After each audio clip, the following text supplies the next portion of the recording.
Hello friends, नमस्कार। हमारे YouTube channel पुस्तिका में आपका स्वागत है।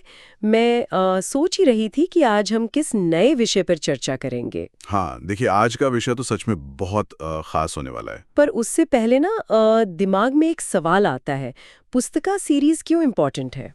अच्छा सवाल है। क्योंकि यहाँ किसी भी बुक को हम लोग डिटेल्ड पार्ट वाइज एक्सप्लेन करते हैं, जिसकी वजह से हमें मैक्सिमम नॉलेज एक जगह ही मिल जाता है एकदम सही। और हमें मल्टीपल वीडियोस भी स्क्रॉल करने की जरूरत ही नहीं पड़ती। बिल्कुल, एक ही वीडियो में पूरी किताब का सार और उसकी गहराई मिल जाता है। यही तो इसकी खासियत है। वही तो आज हम फाइनेंशियल नॉलेज की एक सीरीज जिसका नाम है द फाइनेंस पुस्तिका, उसमें बहुत ही इम्पोर्टेंट बुक मतलब रिच डैड पुअर डैड की बात करेंगे। से फेमस पर्सनल फाइनेंस बुक्स में से एक है। सही कहा आपने।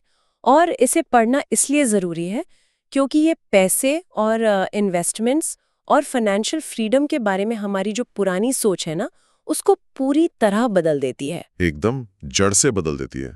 और देखिए, मोस्ट इम्पॉर्टेंट बात यह है कि ये जो फाइनेंशियल नॉलेज है ना, ये हमारे यहाँ स्कूल या कॉलेज में नहीं पढ़ाया जाता। हाँ, वही तो सबसे बड़ी प्रॉब्लम है। हमें साइंस मैथ सब पढ़ाते हैं, पर पैसा कैसे काम करता है ये कोई नहीं बताता। एग्जैक्टली तो या तो इसे पूरी जिंदगी अपने एक्सपीरियंस के साथ ठोकर खा खा कर सीखना पड़ता है, या फिर ऐसी अच्छी किताबों के माध्यम से सीखना पड़ता है जो राइटर का असली मतलब ओरिजिनल एक्सपीरियंस होता है। सही बात है। तो आज की इस गहन चर्चा का लक्ष्य यही है कि इस किताब के सबसे अहम हिस्सों को हम डिकोड करें। बिल्कुल, चलिए शुरू करते हैं। चलिए इसको थोड़ा विस्तार से समझते हैं। होता क्या है ना, अक्सर लोग और हमारे घर वाले भी कहते हैं कि खूब पढ़ाई करो और एक अच्छी सी नौकरी पकड़ लो। हमेशा यही सिखाया जाता है। लेकिन लेखक इस बारे में अलग क्यों सोचते हैं? उनका नजरिया इतना अलग क्यों है? इस नजरिए को ना हम एक कहानी से समझ सकते हैं। किताब में लेखक ने एक सिंगापुर की महिला रिपोर्टर का जिक्र किया है। अच्छा, क्या हुआ था उस रिपोर्टर के साथ? तो एक बार लेखक सिंगापुर में थे और उनका इंटरव्यू लेने एक रिपोर्टर आई। वो महिला एक बेस्ट सेलिंग लेखिका बनना चाहती थी और उसकी अंग्रेजी, उसकी ग्रामर और लिखने की जो कला थी ना, वो एकदम बेहतरीन थी। मतलब उसके पास टैलेंट की या स्किल्स की कोई कमी नहीं थी? कोई कमी नहीं। लेकिन प्रॉब्लम ये थी कि उसके लिखे हुए जो बेहतरीन नॉवेल्स थे वो मार्केट में बिक ही नहीं रहे थे। ओह, तो क्या लेखक ने उसे और बेहतर लिखना सीखने की सलाह दी? नहीं, वही तो ट्विस्ट है। लेखक ने उस रिपोर्टर से कहा कि आपको एक अच्छा सेल्स ट्रेनिंग कोर्स ज्वाइन करना चाहिए जहां आप बेचना सीख सकें। वेट, क्या? Sales training? फिर तो वो जरूर भड़क गई होगी। एकदम आग बबूला हो गई वो। उसने बड़े गुस्से में जवाब दिया कि उसके पास इंग्लिश लिटरेचर में मास्टर्स डिग्री है, वो एक प्रोफेशनल है और वो किसी सेल्समैन कहलाने से सख्त नफरत करती है। हाँ, वो ईगो तो बीच में आएगा ही। एक हाईली एजुकेटेड इंसान को अगर आप सेल्स करने को कहो तो उसे लगता है कि ये उसके दर्जे से नीचे का काम है। एग्जैक्टली यहाँ सबसे हैरान करने वाली बात यह है कि लेखक ने बहुत शांति से अपनी किताब उठाई और उसे समझाया। उन्होंने कहा, देखो, मैं बेस्ट राइटिंग लेखक नहीं हूं, मैं बेस्ट सेलिंग लेखक हूं। ओ वाओ, मतलब सिर्फ अच्छा लिखना काफी नहीं है, उसे मार्केट में बेचना भी आना चाहिए। एकदम सही पकड़ा। केवल टैलेंट होना काफी नहीं है। दुनिया होशियार बेहद पढ़े लिखे और उसके बावजूद गरीब लोगों से भरी पड़ी है, क्योंकि वो भारी दौलत से सिर्फ एक स्किल मतलब एक नए हुनर से दूर हैं। तो आखिर इन सब का मतलब क्या है? क्या इसका मतलब ये है कि आपके पास दुनिया का सबसे बेहतरीन स्मार्टफोन है लेकिन उसमें नेटवर्क ही नहीं है? बड़ी कमाल की एनालॉजी दी आपने। हाँ, बिल्कुल ऐसा ही है। नेटवर्क ही नहीं है। लेकिन क्या किसी एक चीज में स्पेशलिस्ट बनना या विशेषज्ञ होना अच्छा नहीं है? हम तो यही सुनते आए हैं ना कि किसी एक फील्ड में मास्टर बनो। ये एक बहुत ही आम गलतफहमी है। इसको मैकडॉनल्ड्स के उदाहरण से समझते हैं। अगर मैं आपसे पूछूं कि मैकडॉनल्ड्स से बेहतर हैमबर्गर कौन बना सकता है? अरे लगभग हर कोई। हम लोग घर पर उनसे कहीं ज्यादा स्वादिष्ट और हेल्दी बर्गर बना सकते हैं। हाँ ना, लगभग हर कोई। लेकिन मैकडॉनल्ड्स सबसे ज्यादा पैसा क्यों कमाता है? क्योंकि उनका बिजनेस मॉडल बड़ा स्ट्रांग है। हाँ, क्योंकि उनका बिजनेस सिस्टम सबसे बेहतरीन है। ज्यादातर लोग बस एक बेहतर हैमबर्गर बनाने पर ध्यान देते हैं, मतलब वो स्पेशलाइजेशन पर फोकस करते हैं। सही बात है। वो लोग बस अपने प्रोडक्ट को परफेक्ट करने में लगे रहते हैं और सिस्टम को भूल जाते हैं। जबकि अमीर लोग सिस्टम बनाने और हर चीज़ के बारे में थोड़ा थोड़ा जानने पर फोकस करते हैं। उन्हें थोड़ी अकाउंटिंग आनी चाहिए, थोड़ा मार्केटिंग, थोड़ा कानून। अच्छा, तभी स्कूल हमें विशेषज्ञ बनाते हैं जो हमेशा बस जॉब सिक्योरिटी खोजते रहते हैं। बिल्कुल। जबकि अमीर लोग सीखने के लिए काम करते हैं, पैसे के लिए नहीं।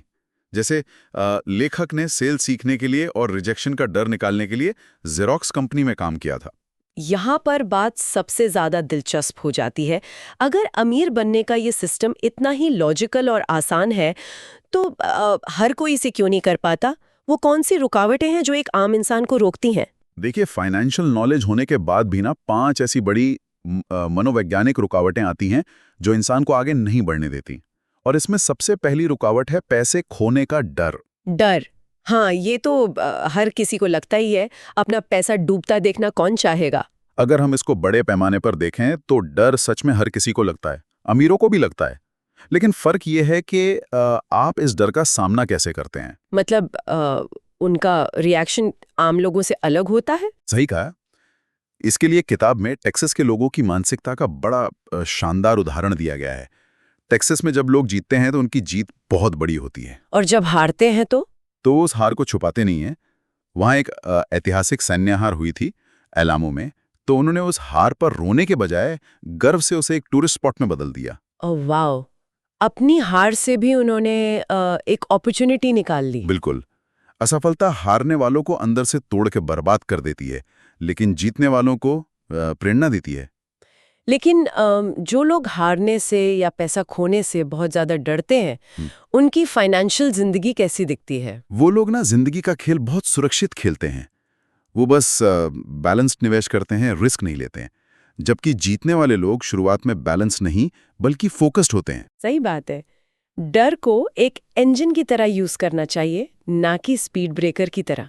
अच्छा, तो दूसरी रुकावट क्या है? दूसरी रुकावट है नकारात्मकता या सनीपन, जिसे हम सिनिसिज्म कहते हैं। हाँ, वो हमारे दिमाग के अंदर का छोटा मुर्गा जो हमेशा चिल्लाते रहता है कि आसमान गिरने वाला है, सब खत्म होने वाला है।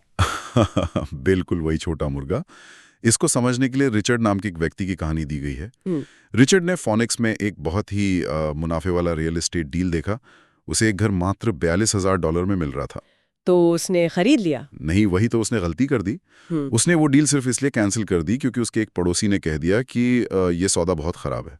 अच्छा, पर क्या उस पड़ोसी को रियल एस्टेट की कोई नॉलेज थी? अरे बिल्कुल नहीं। उस पड़ोसी ने अपनी जिंदगी में कभी कोई निवेश नहीं किया था। उसकी आर्थिक समझ जीरो थी। फिर भी रिचर्ड डर गया और बाद में उस घर की कीमत बहुत ज्यादा बढ़ गई। ये तो बहुत ही आम बात है। कई लोग अजीब से बहाने बनाते हैं। जैसे अक्सर लोग कहते हैं कि मुझे प्रॉपर्टी इसलिए नहीं खरीदनी क्योंकि आधी रात को टॉयलेट ठीक करने का झंझट कौन लेगा। वही तो उनका सबसे बड़ा अंधापन है। लोग एक खराब टॉयलेट को अपने आने वाली फाइनेंशियल आजादी से ज्यादा अहमियत दे देते हैं। एग्जैक्टली। जबकि समझदार निवेशक क्या करेगा? वो इसके लिए एक प्रॉपर्टी मैनेजर रख लेगा जिसका काम ये सब देखना हो। बिल्कुल सही। शंकालु लोग हमेशा आलोचना करते हैं, समस्या देखते हैं, और जीतने वाले लोग विश्लेषण करते हैं और समाधान निकालते हैं। ये तो हुई बाहर की दुनिया और नेगेटिव ख्यालों की बात। लेकिन इंसान के खुद की आदतें उसे कैसे रोकती हैं? आलस को भी तो इस लिस्ट में एक रुकावट बताया गया है। हाँ, आलस यानी लेजीनेस तीसरी बड़ी रुकावट है। पर एक बात बताइए, आज के वक्त में देखा जाए तो हर कोई सुबह से शाम तक भागदौड़ कर रहा है। लोग इतने बिजी हैं कि उनके पास सांस लेने का वक्त नहीं है। तो आलसी कैसे हुए? क्योंकि आलस का मतलब सिर्फ सोफे पर लेटकर टीवी देखना नहीं है। आज के समय में लोग व्यस्त रहने का नाटक करके सबसे बड़ा आलस दिखाते हैं। व्यस्त रहने का नाटक? वो कैसे? वो जानबूझकर खुद को ऑफिस की नौकरी में, मीटिंग में या फालतू के कामों में उलझाए रखते हैं ताकि उन्हें अपनी असली समस्याओं का सामना ना करना पड़े। जैसे कि पैसा या स्वास्थ्य की समस्या। वो बस भागते रहते हैं ताकि सोचना ना पड़े। ये तो बहुत ही खतरनाक किस्म का आलस है। तो इसका इलाज क्या है? इसका इलाज थोड़ा अजीब लग सकता है। इसका इलाज है थोड़ा सा लालच। लालच? लेकिन समाज में तो बचपन से यही सिखाया जाता है कि लालच बुरी बला है, इसे तो हम पाप मानते हैं। अगर लालच को अंधेकन में ना किया जाए तो ये एक बहुत ताकतवर प्रेरणा बन जाता है। देखिए, जब आप किसी महंगी गाड़ी को देखकर कहते हैं कि मैं इसे नहीं खरीद सकता, तो आपका दिमाग वहीं सोचना बंद कर देता है। हाँ, वो एकदम निष्क्रिय हो जाता है। दिमाग को आराम मिल जाता है कि चलो अब मेहनत नहीं करनी। लेकिन इसके बजाय अगर आप लालच को पॉजिटिव बनाकर खुद से पूछें कि मैं इसे किस तरह खरीद सकता हूं, तो दिमाग खुलता है और आत्मा को नई ताकत मिलती है। सही कहा। एक सवाल दिमाग के सारे बंद दरवाजे खोल देता है। अच्छा, चौथी रुकावट कौन सी है? चौथी रुकावट है हमारी आदतें, यानी हैबिट्स। अमीर डैडी हमेशा एक आदत को सबसे ऊपर रखते थे, पे योरसेल्फ फर्स्ट, यानी पहले खुद को भुगतान करो। और सरकार या बाकी बिल्स को बाद में? पर एक सेकंड, इससे एक बहुत महत्वपूर्ण सवाल पैदा होता है। हाँ, बताइए। अगर हम पहले अपना पैसा निवेश कर देंगे और महीने के बिल्स या ईएमआई नहीं चुकाएंगे, तो क्या लेंडर और सरकार आपके पीछे नहीं पड़ जाएंगे? ये तो स्ट्रेस बढ़ाने वाली बात हो गई। और यही तो इस आदत का सबसे बड़ा मनोवैज्ञानिक रहस्य है। लेंडरों और सरकार का वही दबाव ना एक मोटिवेशन बन जाता है। अच्छा है, मतलब डर कर भागने की जगह उस दबाव को यूज करना है। बिल्कुल। वो दबाव आपको रात को आराम से सोने नहीं देगा। वो आपको एक्स्ट्रा काम करने, नए रास्ते खोजने और फाइनेंशियली स्मार्ट बनने पर मजबूर करेगा। ये तो एकदम जिम जाने जैसा हो गया। जिम में जब आप भारी वजन उठाते हैं तो मांसपेशियों पर दबाव पड़ता है और वही दबाव उन्हें मजबूत बनाता है। एकदम सटीक उदाहरण दिया आपने। अब हम आते हैं पांचवी और आखिरी रुकावट पर, जो है अहंकार, यानी एरोगेंस। अहंकार का सीधा सा फॉर्मूला है ईगो प्लस अज्ञानता। लोग अपनी अज्ञानता को छिपाने के लिए अहंकार का इस्तेमाल करते हैं ना। हाँ, उदाहरण के लिए जब किसी को शेयर मार्केट समझ नहीं आता, तो वो ये मानने के बजाय कि उसे जानकारी नहीं है, वो सीधा कह देता है कि शेयर मार्केट तो जुआ है। सही बात है। वो उस विषय को छोटा साबित कर देते हैं ताकि उन्हें अपनी बेवकूफ़ी का सामना न करना पड़े। इसीलिए जब भी आपको पता हो कि आप किसी विषय में अज्ञानी हैं, तो ईगो मत दिखाइए। तुरंत उस पर कोई किताब पढ़ें या किसी विशेषज्ञ की मदद लें। तो अगर इस पूरी गहन चर्चा का सार निकालें तो बात आती है कि असली आज़ादी कभी भी स्कूल की मार्कशीट्स या डिग्रियों में नहीं मिलती। बिल्कुल नहीं मिलती। बल्कि लगातार नई स्किल्स सीखने और अपने अंदर के उन 5 दुश्मनों मतलब डर, आलस और पुरानी आदतों को बदलने में है। सही बात है। फाइनेंशियल आज़ादी किस्मत से नहीं, बल्कि अपने दिमाग की इन रुकावटों को हर रोज चैलेंज करने से मिलती है। अब जाते जाते ना मैं चाहूंगी कि हम सब एक विचारण या सवाल पर सोचें। अगर आप सिर्फ अपने बिल्स चुकाने के लिए अपनी पूरी जिंदगी एक चूहा दौड़ में मतलब रैट रेस में एक छोटे हैमस्टर की तरह वो पहिया घुमाते रहेंगे, तो क्या आप भविष्य में कभी आजाद हो पाएंगे? बहुत ही गहरा सवाल है ये। या फिर आप सिर्फ उसी पिंजरे में दौड़ते दौड़ते बूढ़े हो जाएंगे क्योंकि उस हैमस्टर पर लगता है वो बहुत दूर जा रहा है, पर असल में वो वहीं का वहीं रहता है। ये सच में सबको अपने आप से पूछना चाहिए। एट द एंड दोस्तों, हम आपसे एक कमिटमेंट चाहते हैं। प्लीज़ कमेंट बिलो कि कौन कौन इन लर्निंग्स को, जैसे कि मैं इसे किस तरह खरीद सकता हूँ वाली अप्रोच और पे योरसेल्फ फर्स्ट के रूल को अपनी एक्चुअल लाइफ में अप्लाई करेगा। मुझे भी आप सबके कमेंट्स का बेसब्री से इंतजार रहेगा। इस डीप डाइव और द फाइनेंस पुस्तिका सीरीज के नेक्स्ट एपिसोड के लिए जरूर आइएगा। हमें कमेंट्स में बताएं कि आप नेक्स्ट कौन सी बुक चाहते हैं। और दोस्तों, हमारे यूट्यूब चैनल पुस्तिका को जरूर सब्सक्राइब करें और इस वीडियो को लाइक करें। और अपना प्यार ऐसे ही बनाए रखें। अगर आप पहले से सब्सक्राइब्ड हैं तो इस वीडियो को शेयर करें और अपने कीमती कमेंट्स जरूर दें। अगर आपको हमारे इस एफर्ट से आपका बेनिफिट हुआ है तो हमें बताना मत भूलिएगा। आपके कमेंट्स हमें ऐसी ही और वीडियो बनाने के लिए प्रोत्साहित करते हैं। बिल्कुल। और हाँ, इस बुक के नेक्स्ट एपिसोड के साथ साथ हम नेक्स्ट कौन सी बुक लाने वाले हैं, ये सब जानने के लिए बेल आइकन को जरूर प्रेस करें। धन्यवाद।